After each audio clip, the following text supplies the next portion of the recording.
Welcome back to another episode of Forgotten Seasons.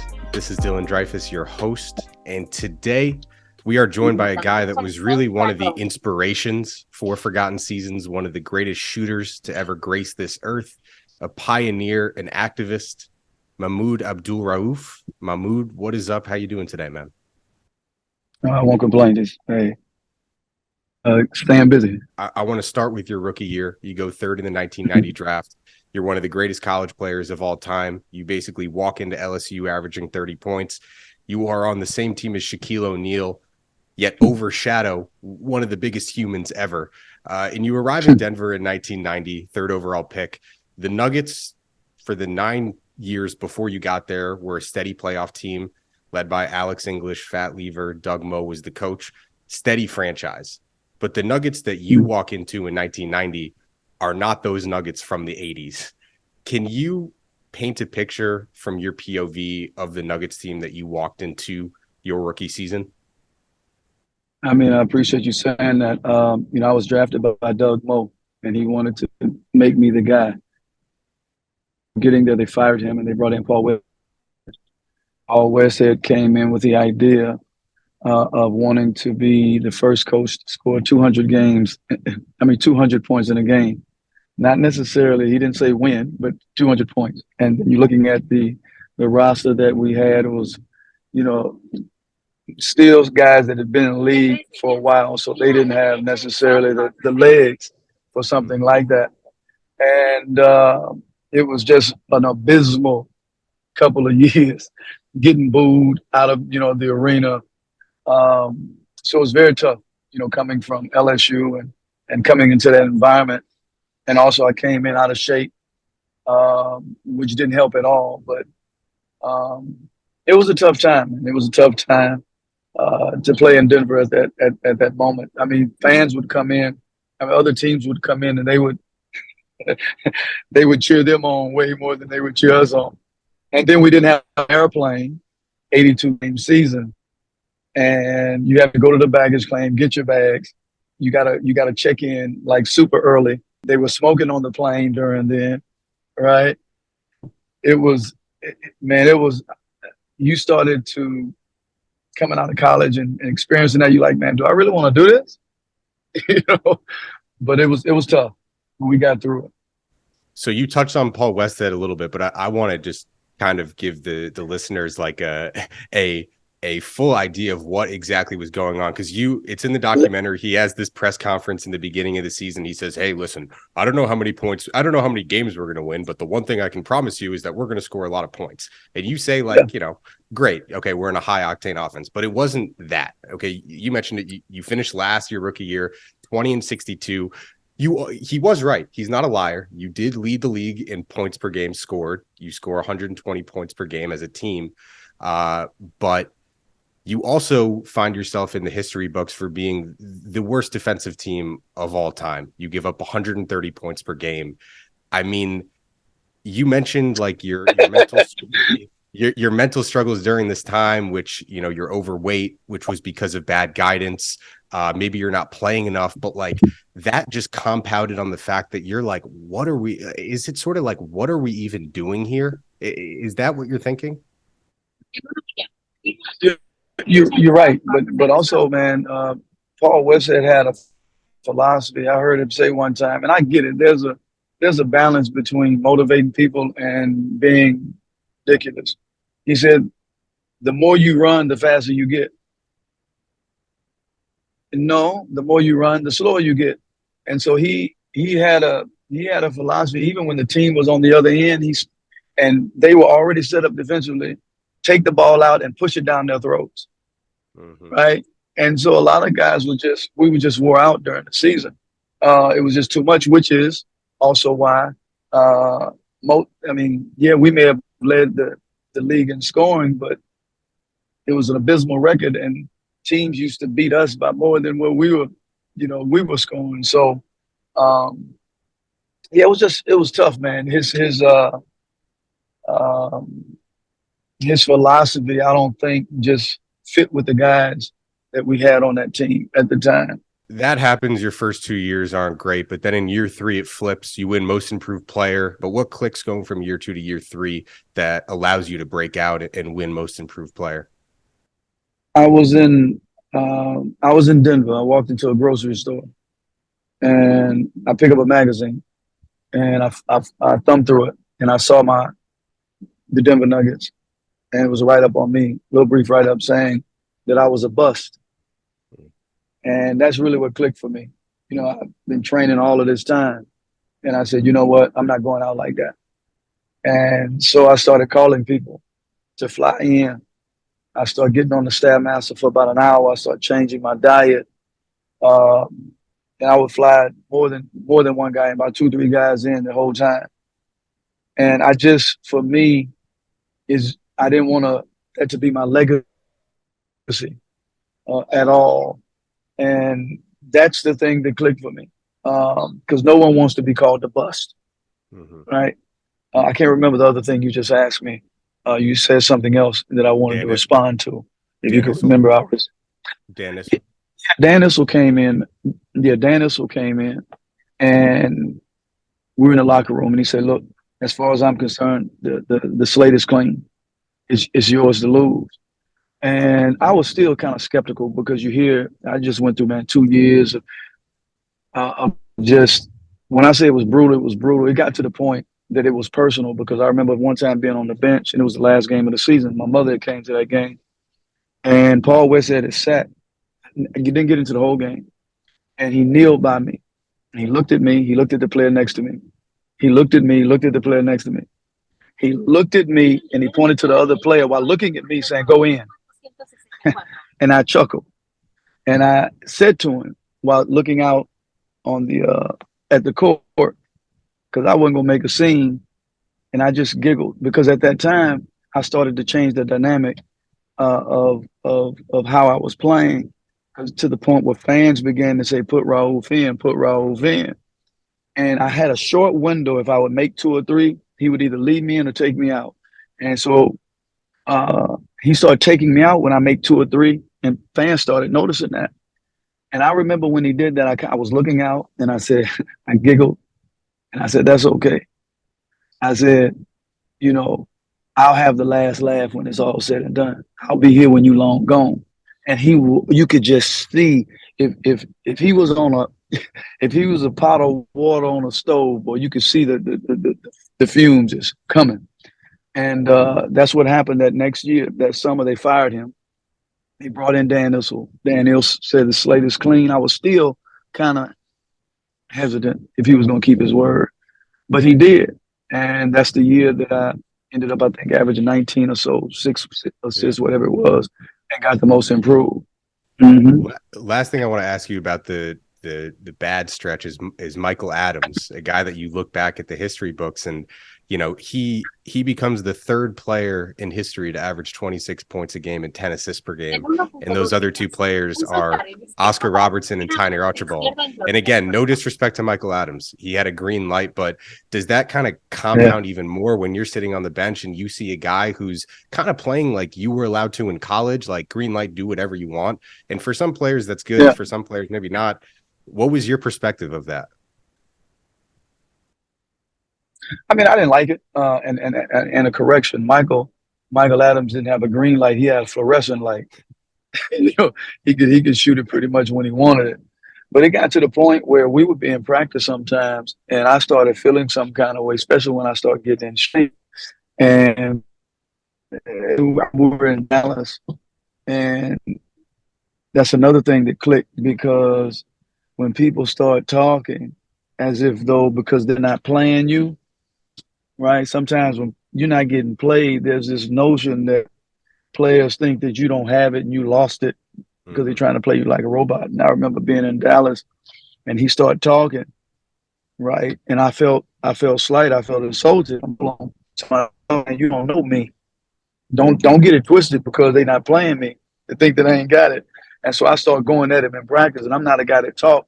But as I'm going at him, I'm running off at the mouth. I said, "Man, you can't guard me. You know, don't ever think that you can guard me." And then I said, and then I'm pointing at them because they're instigating this stuff. And I look at the coaches and I said, and don't let them get you in trouble. Have you ever wondered if Chet Holmgren might be a descendant of Abraham Lincoln, or if a UFC fighter could beat an alien in a fight? You might have not, and that's okay. But Shea Serrano and Jason Concepcion from Six Trophies podcast have. If you love basketball, and more importantly, if you love fun, you gotta listen to Six Trophies, where Shea and Jason serve up the biggest moments from around the NBA with their brand of unbridled joy, banter, and pop culture side quests. Each week, they hand out 6 pop culture themed trophies for 6 basketball related activities. Stuff like the Denzel Washington and Training Day trophy, given out to the player or team having the best week around the NBA. Or the Lauryn Hill You Might Win Some, But You Just Lost One trophy for the team or player that just can't get it together. Plus, a bunch more trophies for all the good, bad, or just plain head-scratching moments around the NBA. This playoff season, you'll want to make Six Trophies your go-to companion podcast. Follow Six Trophies on the Wondery app or wherever you get your podcasts. Listen ad-free right now by joining Wondery Plus. Well, all right, so I promised that was the last question I was going to ask about the first few years. It gets better temporarily in Denver. 93, 94, you make the playoffs for the first time, number 8 seed. You got a new logo, new jerseys. Things are looking up in Denver. 8 seed in the playoffs. You got the 63 win 1 seed Sonics. You go down 2-0 in the first round, best of 5. And, statistically, that means you're going to lose. And even more so, you're the 8 seed going up against the 1 seed. So you're definitely going to lose, right? You actually win the next 3 games. You become the first 8 seed to beat a number 1 seed in the playoffs. What are your best memories from that 5-game series against Seattle? Exactly what you said. People counting us out and not thinking that we're going to have a chance. I think we ended up losing the first couple or so. Mm-hmm. And then we went on a tear and upset them. I think you said the first 8 seed to be the first seed, right? Mm-hmm. But the thing I do remember is this, man, and I still feel when I look back, it was a sign of immaturity, but my mind was just where it was at the time. I had been to Hajj the previous year, and I wanted to go to Hajj the second year in a row, and so I wasn't like, I guess I wasn't rowing the game, but my heart wasn't in it, and because I was like, man, I want to go back to Mecca. I want to experience that one more time, because I began to read and learning more. And I knew that if I didn't go that year, because the way it goes, it comes close every year, it'll be a long time before I had that opportunity again. So I was like, secretly, man, I was pissed off when we won.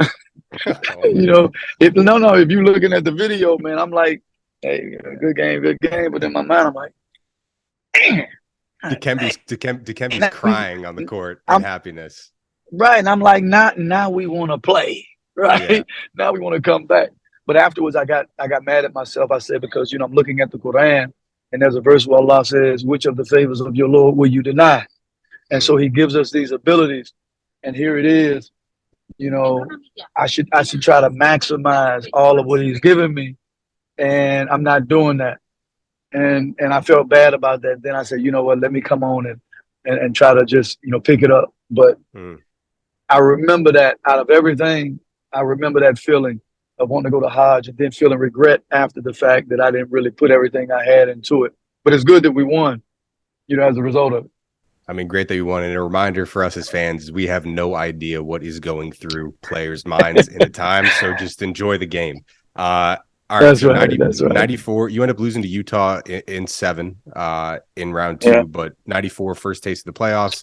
94, you get back again, you lose. And then 95, 96, which ultimately ends up being your last season in Denver, probably your best statistical year when you were playing. I think what strikes me when you go back and look at that team is that was like, you had a lot of talent on that team. It was yourself, it was Dikembe, it was a second-year Jalen Rose, a rookie Antonio McDyess, Dale Ellis.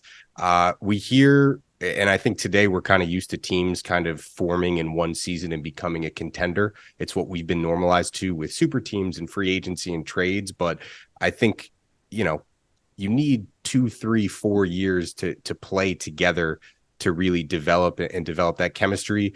When you think back on that 95, 96 team, do you think if that team had more time together, and was able to develop it, it would have been a perennial playoff contender and maybe even a contender in the West. No question. No question. Like you just said, we had talent, man. Dale Ellis could flat out shoot the ball. Dikembe was a force underneath. McDyess was improving every year. He could shoot it. He can play down low, block shots. We had Brian Stiff, tough as nails. You know what I mean? Great role players at the same time. Reggie Williams. No question, man. And that's the thing that upset me after what happened, that they broke us up with all the potential that we had because of that one decision. And it was a great year. I mean, it started off really great for us and for myself, and I mean, definitely for myself as well. And then it went south and never bounced back. Yeah, I mean, my favorite part of of this season for you is that when you look at the guards that made the Western Conference All-Star team this season, 96, it was Gary Payton, John Stockton, and Jason Kidd. When you go back and look at your games against Gary Payton, John Stockton, and Jason Kidd, you hang 51 on Stockton, you hang 38 on Kidd, and you hang 39 on Kidd, sorry, and then 28 on Payton.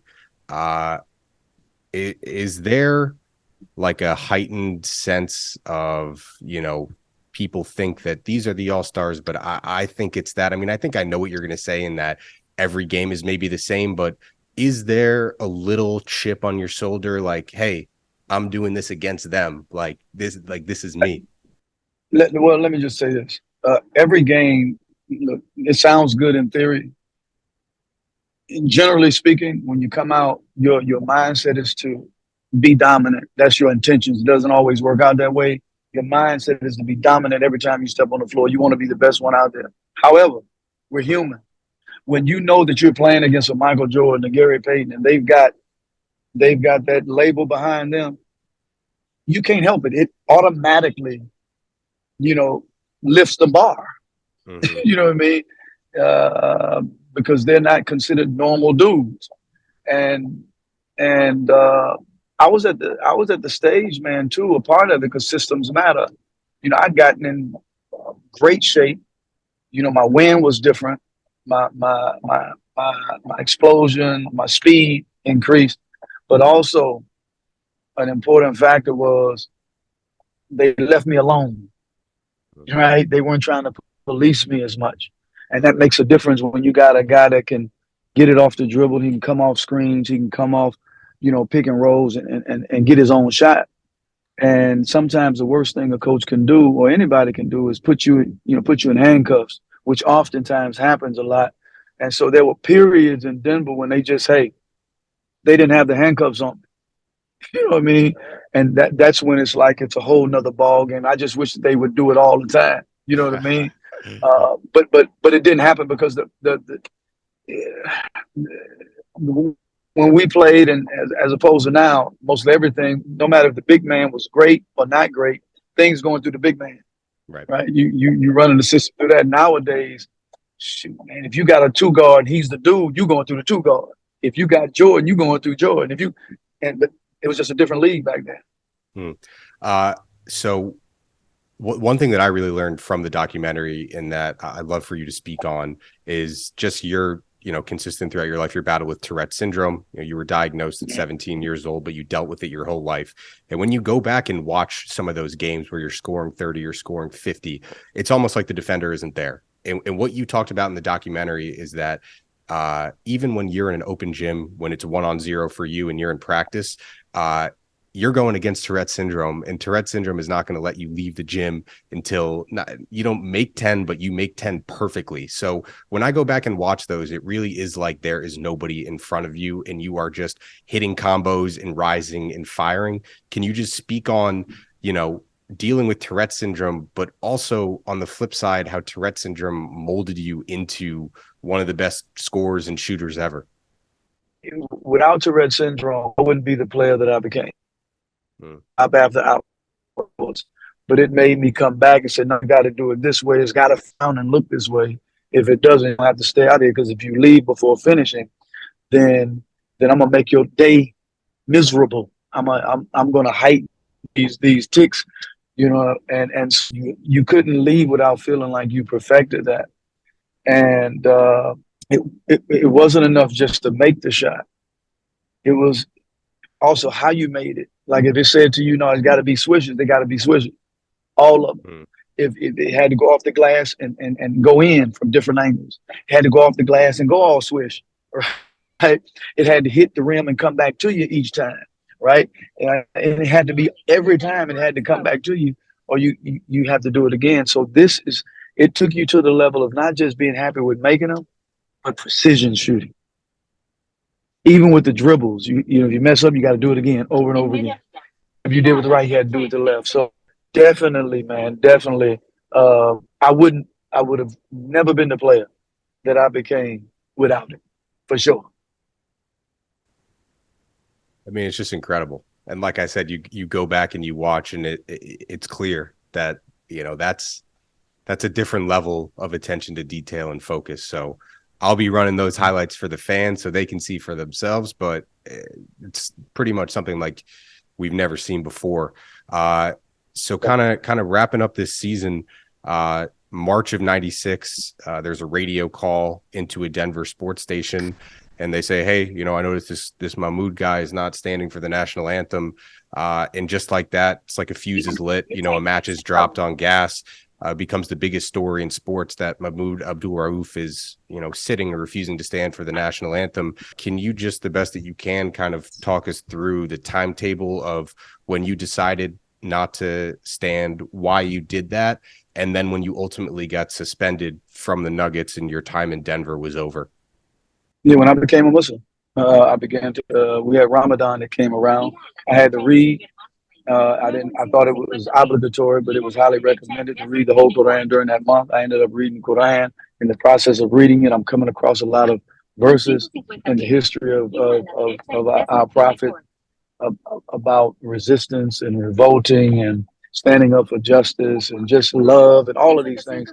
And then I'm meeting people, and they're introducing me to books that I'd never heard before in my life. The Noam Chomsky's, Gore Vidal's, Howard Zinn's, all of those. And I'm reading. I'm like, wow, I'm learning so much about foreign policy.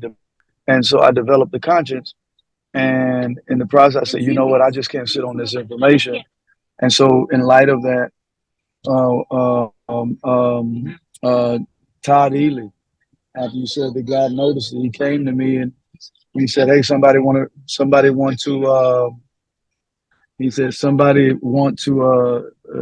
ask you about, they notice you haven't stand. And mind you, it's like 4 months or so previous year, I haven't been doing it. Mm-hmm. And then all of a sudden he come to ask me that question. And the next day I come to the gym. It's what do you call it? Journalists are like flooded. It's like oh my goodness, flooded. They're asking me questions. I'm thinking they're in there for the Shaq show. And they ended up, because still, like when Michael Jordan would come to town, there would be a whole bunch of journalists that day wanting to interview Michael. And Shaq was a big thing. And they sit me down, and that's when they hit me with the question. I'm like, oh, in my head, like, oh, this is.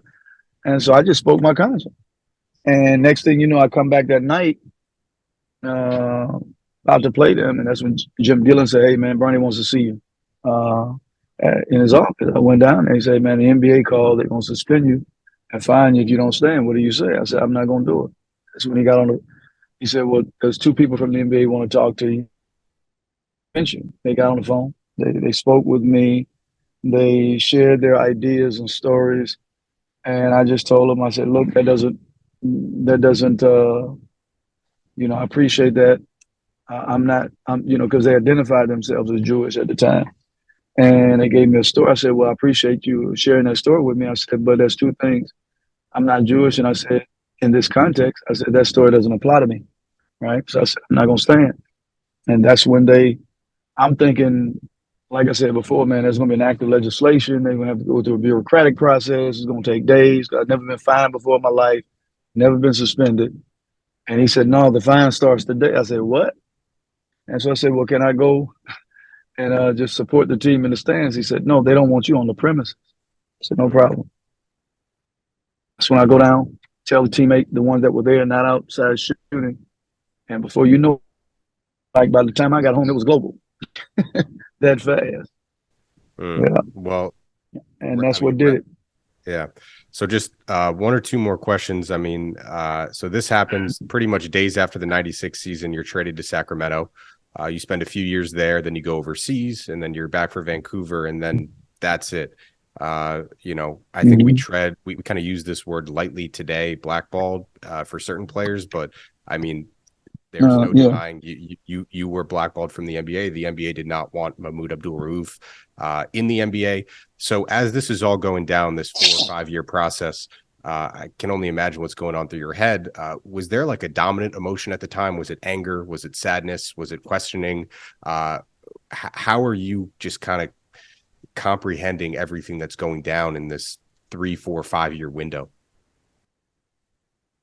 Man, a lot was going through my mind. Initially, I didn't want to jump to the because you said a lot of things are used loosely, right?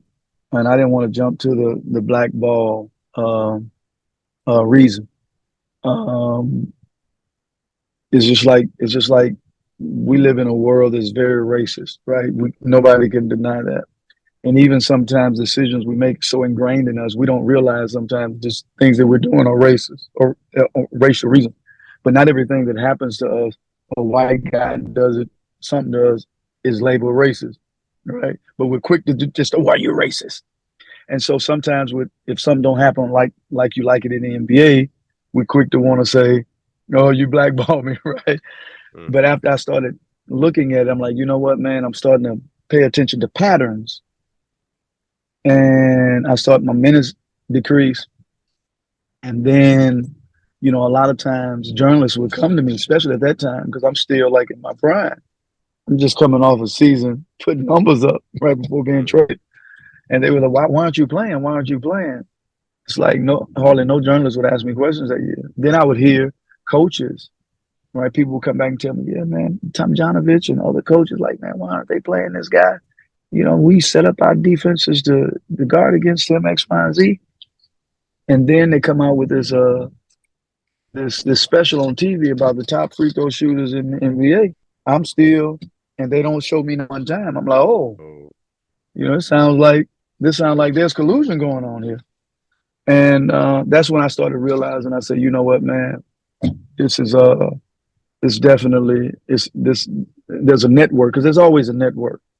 And then when my agent at the time, he had called Phoenix Suns, Coangelo was there, and of Phoenix Suns. And before he can finish the statement, right, he said, hey, Mahmoud is, we're not interested. And it has nothing to do with his basketball leader.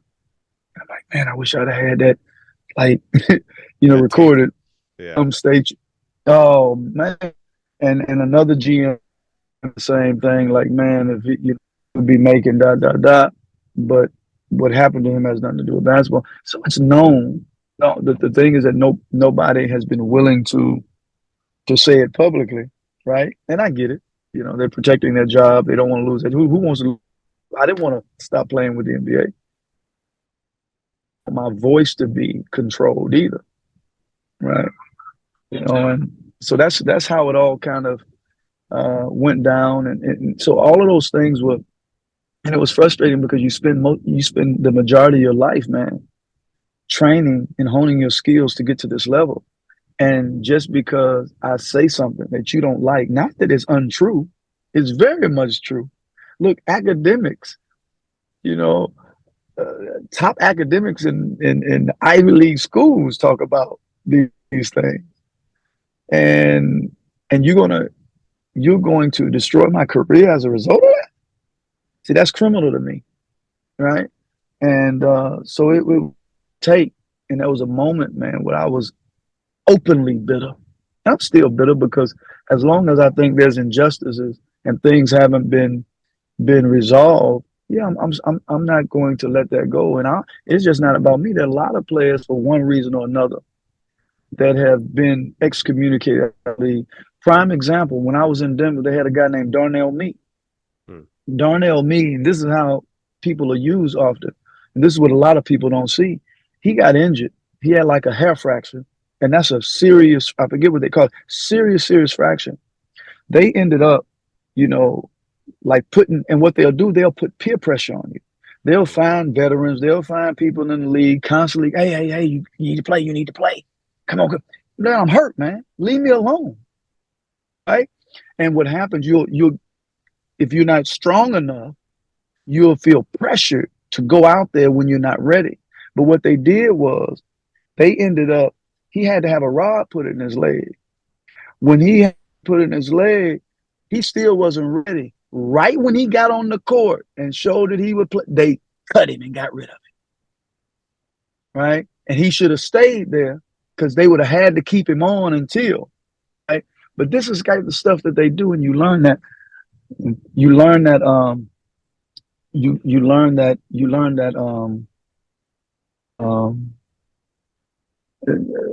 there's a lot of diabolical behavior going on. And so it's hard to trust people, man. Yeah, it's hard to trust people. Nasty business. Yeah, for sure. So again, wrapping up, thank you for your time. I think just touching on everything that you said, I think, you know, this is a story that clearly the NBA does not want to tell. So it's great that you've been able to project and tell exactly what happened. It's happening on Showtime. Go watch it now. Mahmoud, I really appreciate your time. Congratulations on the doc, and be well, my friend. Thank you. Likewise to you. Thank you.